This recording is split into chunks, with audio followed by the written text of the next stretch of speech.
ঘরে তো বউর সাথে ঝগড়া হচ্ছে, বউ তো কিছু বলতে পারছি না। ছাত্রকে এমন এমন প্রশ্ন করবো, বলতে তো পারবি নি, নিজে আজকে গাঁট ফেটিয়ে দেবো।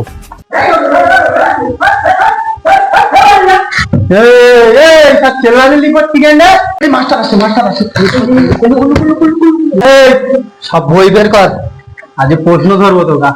ঠিক আছে বুচি বাবু, হ্যাঁ স্যার স্যার। একটা প্রশ্ন করছি, উত্তর দাও। হ্যাঁ গাঁপাটা স্যার বলো। প্রথম যে চাঁদে গিয়েছিল, সে কি জায়গা করে গিয়েছিল? হ্যাঁ বলতে পারবি না? আমি জানতাম তুই বলতে পারবি না।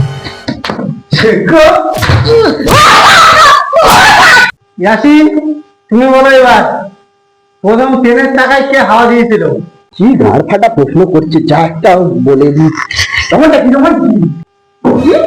রমনটা কি? আচ্ছা প্রশান্ত, এইবার তোমার প্রশ্ন। বলো, 15 × 30 × 40 × 95 সমান সমান কত হচ্ছে? যে মনে হচ্ছে আজকে বউর সাথে ঝগড়া করে একটু ঝেড়া মুখ করে আজকে ভুলভাল প্রশ্ন করছে, আমার পালাতেই হবে।